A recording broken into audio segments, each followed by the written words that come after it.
Now, Republicans in the Senate and the House are working to basically resolve their differences with the different tax bills that they have passed. Now, this tax bill, of course, will massively cut taxes for corporations and the wealthy. That's the entire purpose of the bill. That's what they've been trying to do since day one in order to please their donors. Now, they want to get it done before the end of the year so they can give that massive gift of tax cuts to their donors right in time for Christmas. So it's a Christmas gift for them, and for the rest of America, we get a lump of coal. Wonderful. So that's the plan on that. Now, different experts, right, have been doing an analysis on both the Senate and the House version, and they've basically been coming up with similar results. That no matter what version you pass, it's going to blow a gigantic hole in the deficit. Now, again, I thought Republicans were all about deficit reduction during the 8 years of Obama. Oh, we got to do something about the deficit. The deficit's out of control. We got to do something. We got to do, we got to cut these regulations. We got to lower, well, they did talk about lowering taxes, but we got to cut these government programs, all this waste and fraud and abuse. We got to do something about the deficit, right? We care so much about the deficit.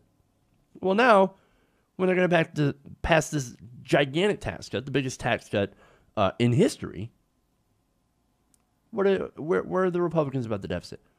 I mean, there's a few that are worried that were against this bill. It's like, oh, no, the deficit is too much. I'm not really going to support it. But I think most of the Republicans have come on board anyway.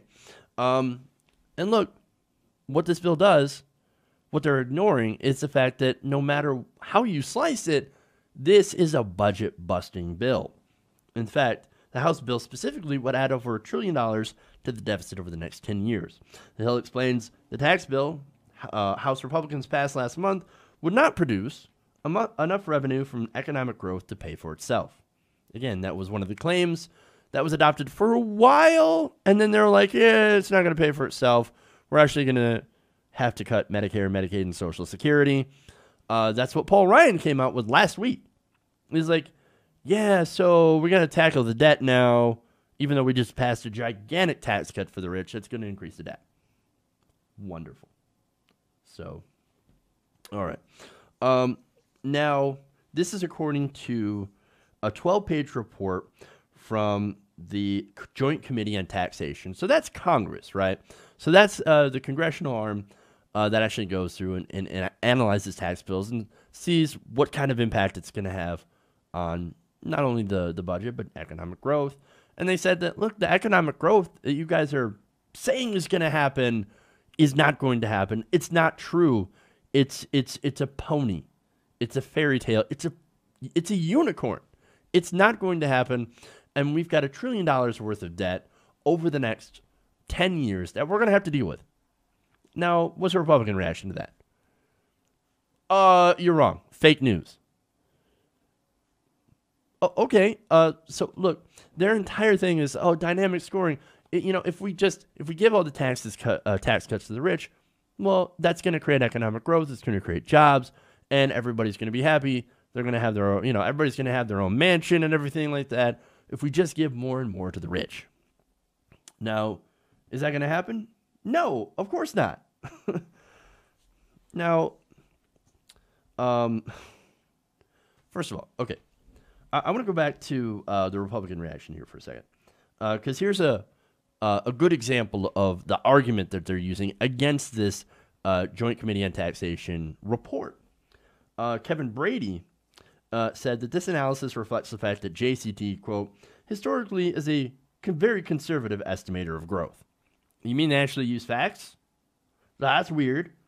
JCT previously estimated that the Senate bill approved by the Finance Committee would also add $1 trillion to the deficit after accounting for economic growth. So they are actually saying that, well, there will be some sort of stimulative effect inside of these tax cuts. But even with that, you're giving all of this money to the rich. There is going to be a gigantic boost to the deficit, okay, which means more debt in the long term. Now, Republicans, as I said, argued against that by saying, well, you're you know what, your estimate is of growth is super, super low. Again, it's because they deal with facts and not fairy dust and unicorns, which is what this bill essentially promises. Oh, don't worry, it's going to trickle down. Well, we've had something trickling down, and it hasn't been wealth. I mean, look at what we've done in the past 30, 40 years, right? Since Ronald Reagan, we've cut taxes, we've crippled unions, we've cut government programs, and what have we gotten for that? More jobs? Not really, especially not good jobs. In fact, you have wages that are stagnant, benefits at work that are near non-existent, unless, of course, you are lucky enough to work in finance, which is basically making money off of money. Well, look, when you have to start making money out of money instead of actual things, like actual material goods, and you're making money off speculation, you know something is broke in your economy. And that's what's going on here. And speaking of broke, the middle class and the working poor and the working class are broke. We're all broke because all that money has flowed to the top. That's the big problem here, okay? And speaking of jobs, of course, look, they're not going to create jobs, okay? Now, they claim that, look, if we just lowered the corporate tax rate to 20%, that's what this bill does, then we can actually be competitive in the rest of the world. Because corporations aren't competitive because they pay the highest corporate tax rate in the world. They're supposed to pay 35%. What they don't actually tell you is that companies often pay around 20% already and sometimes less. The effective rate, and they never talk about the effective rate, it always happens to be lower because of loopholes and exceptions that are carved out. So we're about at 20%, even less for corporations. So they say that there's going to be this big stimulative effect if we lower the corporate tax rate to 20%. But since they're already there in their effective rate, where are the jobs? Well, there are no jobs. They're not going to be creating jobs. A lot of these companies who will benefit from this plan are going to do basically two things. They're going to pay off debts, and they're going to do stock buybacks. This is according to the company CEOs themselves. Now, doing stock buybacks increases the price of their shares by, of course, taking some of those shares off the market. And that, of course, is connected to executive bonuses, which is going to, of course, obviously pad the pockets of the CEOs and some of the shareholders. So, no, this tax bill doesn't create jobs, and it will not pay for itself. And then, of course, if they lower the rate to 20%, and this is a claim that always happens, right? So we're going to lower corporate taxes, but don't worry, we're going to close loopholes, right, and deductions, so that we pay a fair tax rate, right? It's funny, every time they do that, there seems to be more carve-outs, loopholes, and deductions that get added in. That's what they're going to do this time. Again, they already pay around 20%. Some corporations pay 12 to 14%. We lower the corporate tax rate to 20%.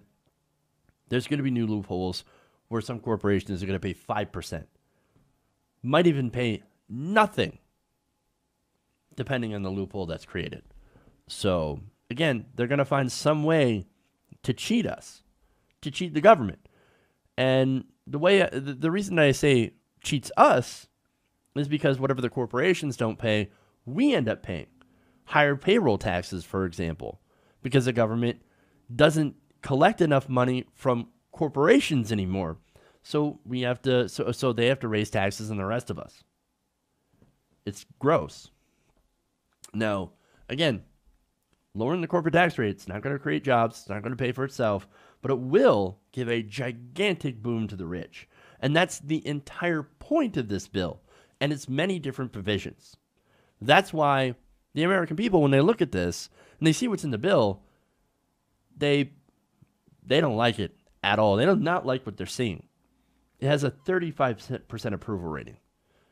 They can see that this bill is crafted by and for the wealthiest Americans, and they're not interested in that because they know that it's going to be the biggest robbery from the American people and the biggest transfer of wealth from the poor and the middle class and the working class to the rich in American history.